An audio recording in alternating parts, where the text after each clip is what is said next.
Hi student, നമ്മൾ cost അക്കൗണ്ടിങ്ങിൻ്റെ module 3 process costing ആണ് നമ്മൾ ഇന്ന് നോക്കാൻ പോകുന്നത്. ആദ്യം നമുക്കതിൻ്റെ മീനിങ് എന്താണെന്ന് നോക്കാം.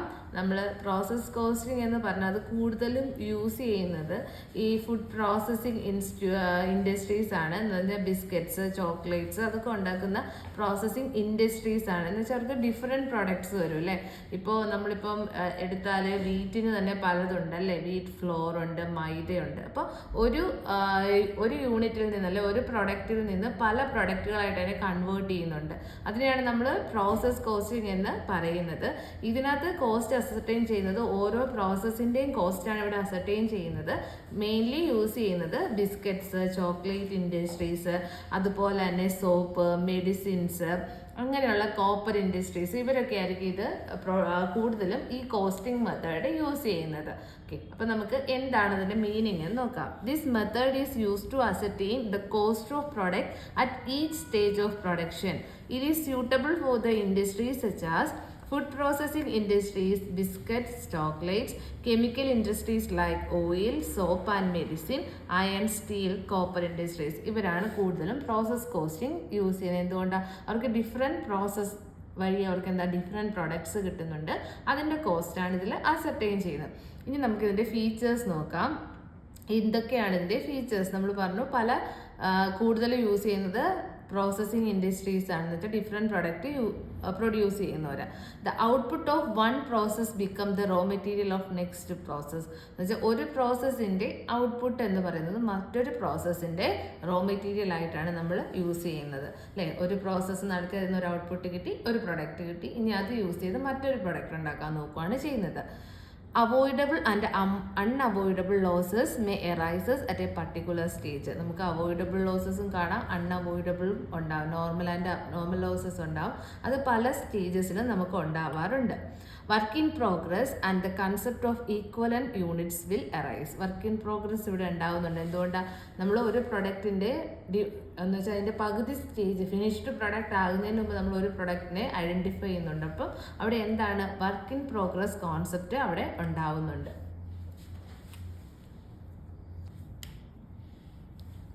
അടുത്ത് നമുക്ക് നോക്കാൻ പോകുന്നത് difference between job costing and process costing.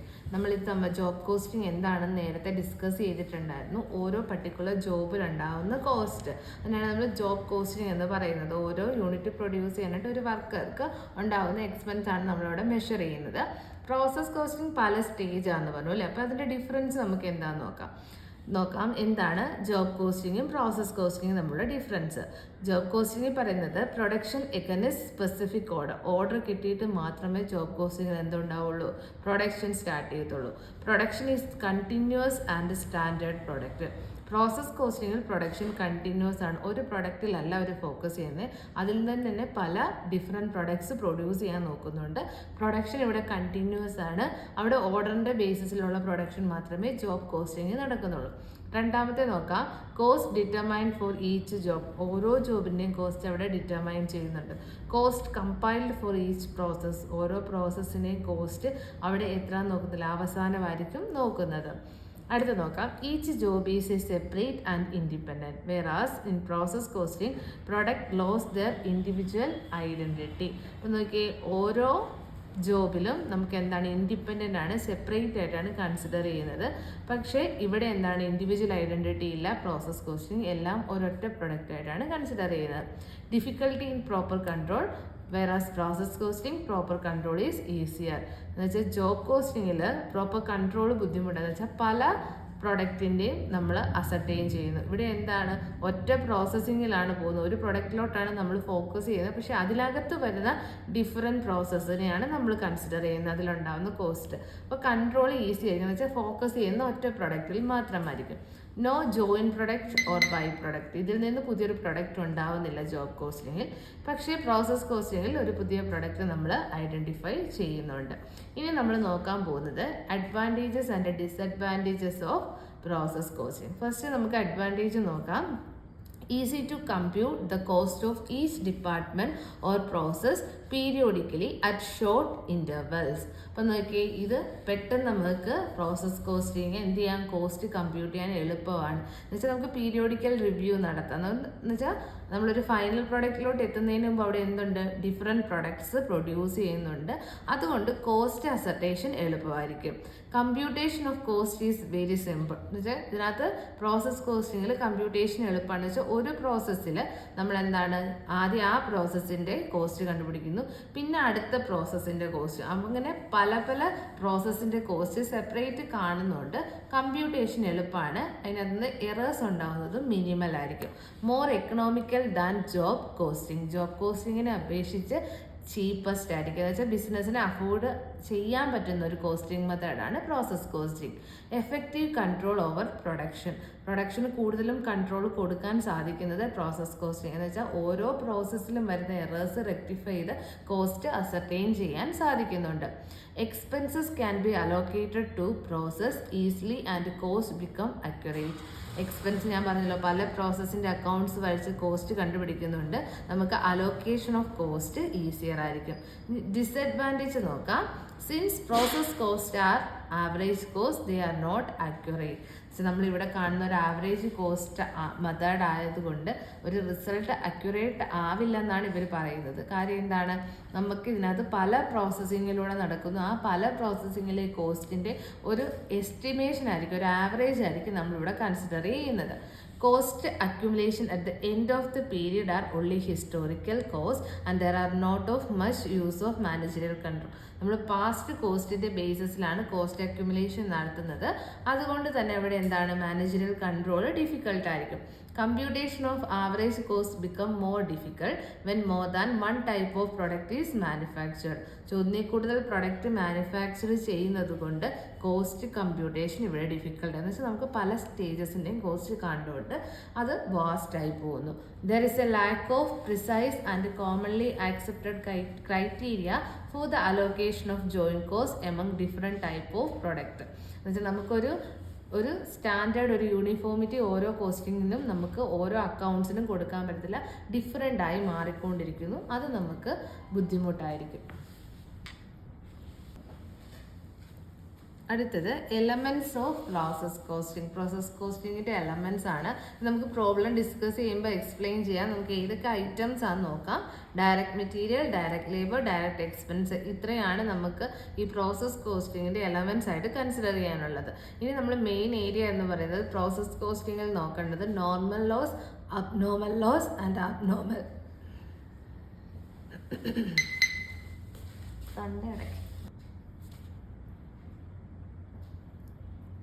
അടുത്തതായിട്ട് നമ്മൾ നോക്കുന്നത് പ്രോസസ് കോസ്റ്റിങ്ങിൻ്റെ എലമെൻറ്റ്സ് ആണ്. Direct material, labour and direct expenses. ഇത് മൂന്നെണ്ണമാണ് ഇതിൻ്റെ എലമെൻറ്റ്സ് ആയിട്ട് വരുന്നത്. നമുക്ക് പ്രോബ്ലത്തിലാണ് കൂടുതൽ ഫോക്കസ് ചെയ്യേണ്ടത്. നമുക്ക് അന്നേരം ഇത് എന്താണെന്ന് ഡീറ്റെയിൽ ആയിട്ട് ഡിസ്കസ് ചെയ്യാം. ഇനി മെയിൻ ഏരിയ ആണ് നമ്മുടെ പ്രോസസ് കോസ്റ്റിങ്ങിൽ. നിങ്ങൾക്ക് തിയററ്റിക്കലി ചോദിക്കാം, പ്രോബ്ലത്തിലും നമുക്ക് റിലേറ്റ് ചെയ്യാവുന്നതാണ്. Normal loss, abnormal loss and abnormal gain. അപ്പം നമുക്ക് ആദ്യം എന്താണ് നോർമൽ ലോസ് എന്ന് നോക്കാം. അത് തിയററ്റിക്കലി നിങ്ങൾക്ക് 2 മാർക്സിന് വരുന്നതാണ്. ഇത് ഇൻഹെറിറ്റ് നേച്ചർ ഉള്ള മെറ്റീരിയൽ ഉണ്ടാവുന്ന നമ്മൾ അസർട്ടൈൻ ചെയ്യുന്ന ഒരു ലോസ് ആണ് നോർമൽ ലോസ് എന്ന് പറഞ്ഞാൽ. നമുക്കിപ്പോൾ ഒരു പ്രൊഡക്റ്റിന് എന്തൊക്കെ നഷ്ടം സംഭവിക്കുക, അത് കൂടുതൽ നാൾ സ്റ്റോർ ചെയ്താൽ അല്ലെങ്കിൽ കുറച്ച് നാൾ അത് വെച്ചുകൊണ്ടിരുന്നാൽ അതിന് എന്തൊക്കെയായിരിക്കും നമുക്ക് നോർമലി ഉണ്ടാവുന്ന ലോസ്, അത് അസർട്ടൈൻ ചെയ്ത് നേരത്തെ തന്നെ നമ്മൾ ഈ പ്രോസസ് കോസ്റ്റിങ്ങിൽ വെക്കും. That is normal loss. ഇപ്പം നമ്മളൊരു വെജിറ്റബിൾസ് ആണ് വാങ്ങുന്നത്, അത് പെട്ടെന്ന് ചെയ്യുന്നത് കാണും, ചിലത് കുറച്ച് നാൾ നമുക്ക് ലോങ് ലാസ്റ്റിക് ആയിരിക്കും അല്ലേ. അപ്പം നമുക്ക് ആ പെട്ടെന്ന് ചെയ്യുന്നത് നമുക്ക് ഇത്ര ദിവസം കഴിഞ്ഞ് അത് നഷ്ടപ്പെടും, ചീത്തയായി പോകും എന്ന് നമ്മൾ അസർട്ടൈൻ ചെയ്യില്ല. അതുപോലെ തന്നെയാണ് ഇവിടെ നമ്മൾ ആ മെറ്റീരിയലിന് അതിൻ്റെ ഇൻഹെറിറ്റൻസ് എന്ന് വെച്ചാൽ അതിൻ്റെ നേച്ചർ അനുസരിച്ച് നമ്മൾ ലോസ് അസർട്ടൈൻ ചെയ്യും. അതിനെയാണ് നോർമൽ ലോസ് എന്ന് പറയുന്നത്. Loss of material which is inherit in the nature of material. Such loss can be estimated in advance on the basis of past experience, nature of material, technical data. അടുത്തതാണ് abnormal process loss. Loss in excess of the predetermined loss. Abnormal എന്ന് പറഞ്ഞാൽ നമ്മൾ ഈ normal loss ഉണ്ട്, estimate ചെയ്യുന്നൊരു loss ഉണ്ടാവും അല്ലേ, അതിന് മേളിൽ ചിലപ്പോൾ നമുക്ക് എന്ത് വരാം, നഷ്ടം സംഭവിക്കാം. അതിനെയാണ് നമ്മൾ എന്തെന്ന് വിളിക്കുക, അബ്നോർമൽ ലോസ് എന്ന് വിളിക്കുന്നത്. It may occur due to unexpected or abnormal conditions such as carelessness of workers, accident, theft etcetera. അതൊക്കെയാണ് നമുക്ക് അബ്നോർമൽ ആയിട്ട് വരുന്നത്. Cost of abnormal loss is debited to abnormal loss account and credited to process account. Abnormal loss അക്കൗണ്ടിൽ നമ്മൾ എന്ത് ചെയ്യും? Process account ഇത് മെയിനായിട്ടും ക്രെഡിറ്റ് ചെയ്യും. അബ്നോർമൽ ലോസ് ആണെങ്കിലും നമ്മൾ ക്രെഡിറ്റ് ചെയ്യുകയാണ് ചെയ്യുന്നത്. പിന്നെ നമുക്ക് ഇത് ഇവിടെ നമ്മുടെ അബ്നോർമൽ ലോസ് അക്കൗണ്ടിൽ ഡെബിറ്റ് ചെയ്യാണ് ചെയ്യുക. ഇനി എങ്ങനെയാണ് വാല്യൂ ഓഫ് അബ്നോർമൽ ലോസ് കാണുന്നത് നോക്കാം. അത് നമുക്ക് ഇക്വേഷൻ നോക്കിയിട്ടും കാര്യം നമുക്ക് പ്രോബ്ലത്തിൽ തന്നിരിക്കുന്ന ഐറ്റം വെച്ചായിരിക്കും ചെയ്യുക. ഇവിടെ നോക്കാം, ടോട്ടൽ കോസ്റ്റ് എത്ര minus scrap value of normal loss into abnormal loss in units divided by input in units minus normal loss in units. അടുത്തതാണ് അബ്നോർമൽ ഗെയിൻ. നമ്മൾ അബ്നോർമൽ ലോസ് കണ്ടു, അൺഎക്സ്പെക്റ്റഡ് ലോസ് ആണ്. ഇത് ഗെയിനും നമുക്ക് അബ്നോർമൽ ഗെയിൻ എന്ന് പറഞ്ഞു unexpected ആണെന്ന് വെച്ചാൽ നമ്മളൊരു നോർമൽ ലോസ് സെറ്റ് ചെയ്ത് വെച്ചിട്ടുണ്ടായിരിക്കാം. പക്ഷെ എന്ത് സംഭവിക്കാം? നമുക്ക് അത്രയും ലോസ് ഉണ്ടാവണമെന്നില്ല അല്ലേ? അപ്പം നമുക്ക് അതെന്താ, നമ്മൾ ഗെയിൻ ആയിട്ടാണ്, അബ്നോർമൽ ഗെയിൻ ആയിട്ടാണ് കൺസിഡർ ചെയ്യുക. Okay, when the actual process loss is less than the normal loss or when the actual output is more than the expected outcome, it give rise in abnormal gain. ഉണ്ടോ, നമ്മൾ actually നമുക്ക് കിട്ടുന്ന output നമ്മൾ expect ചെയ്തതിനേക്കാളും കൂടി വരാം അല്ലേ? അങ്ങനെ ഉണ്ടാകുമ്പോഴാണ് നമുക്ക് അബ്നോർമൽ ഗെയിൻ ഉണ്ടാകുന്നത്. ഇത് അബ്നോർമൽ ഗെയിൻ നമ്മൾ പ്രോസസ് അക്കൗണ്ടിൽ ഡെബിറ്റ് ചെയ്യും. അബ്നോർമൽ ഗെയിൻ അക്കൗണ്ടിൽ നമ്മൾ എന്ത് ചെയ്യുന്നു? ഈ വാല്യൂ ക്രെഡിറ്റ് ചെയ്യുകയാണ് ചെയ്യുക. ഇതും കാൽക്കുലേറ്റ് ചെയ്യുന്നത് നമ്മൾ അബ്നോർമൽ ലോസ് അക്കൗണ്ടിൽ എങ്ങനെയാണോ വാല്യൂ കാൽക്കുലേറ്റ് ചെയ്യുന്നത് അതുപോലെ തന്നെയാണ്. Total cost minus scrap value of normal loss unit into abnormal gain unit divided by input units minus normal loss units.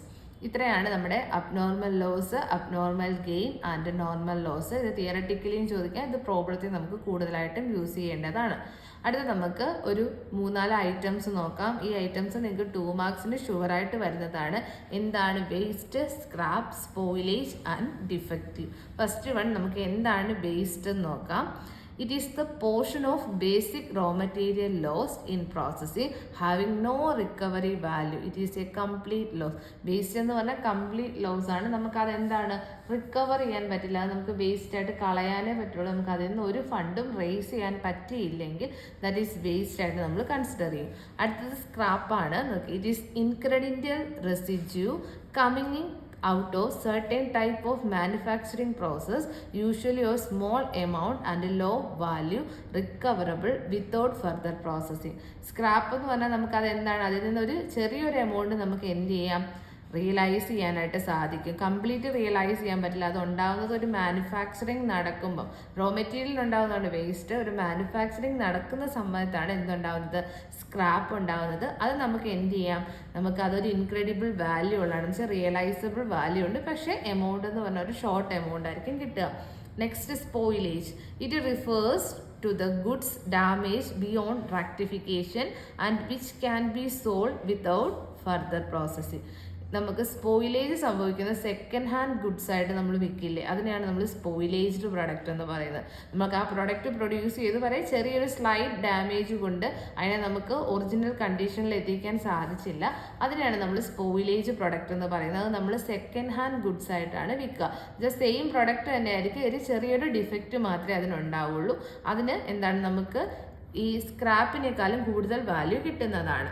അടുത്തതാണ് defective. They are those unit of finished product which are not up to the standard. It represent that portion of production which can be rectified and turn in to a goods unit by putting extra material, labour and overhead. Defective എന്ന് വെച്ചാൽ നമ്മുടെ പുതിയ product, നമ്മുടെ normal പ്രൊഡക്റ്റിൽ ചെറിയ slight അഡീഷനും കൂടെ നമ്മൾ നടത്തിയാൽ നമ്മുടെ ഒറിജിനൽ പ്രൊഡക്റ്റ് ആക്കാം എന്ന് പറഞ്ഞാൽ സ്പോയിലേജ് സംഭവിച്ച പ്രൊഡക്റ്റിന് എന്തെങ്കിലും രീതിയിൽ നമുക്ക് എക്സ്ട്രാ ലേബറോ മെറ്റീരിയലോ യൂസ് ചെയ്ത് അതിനെ നമുക്ക് മെയിൻറ്റെയിൻ ചെയ്തെടുത്താൽ പുതിയ നമ്മുടെ നോർമൽ പ്രൊഡക്റ്റ് ആക്കാൻ സാധിച്ചാൽ അതിനെ നമ്മൾ വിളിക്കുന്നതാണ് ഡിഫക്റ്റീവ് എന്ന് വിളിക്കുക. ഇത് നിങ്ങൾക്ക് 2 മാർക്സിന് ചോദിക്കാവുന്ന ക്വസ്റ്റ്യൻസ് ആണ്. ഇത്രയാണ് നമ്മുടെ തിയറി ഏരിയ ആയിട്ട് വരുന്നത് പ്രോസസ് കോസ്റ്റിങ്ങിൽ. ഇനി നമുക്കിതിൻ്റെ പ്രോബ്ലംസ് ഡിസ്കസ് ചെയ്യാം.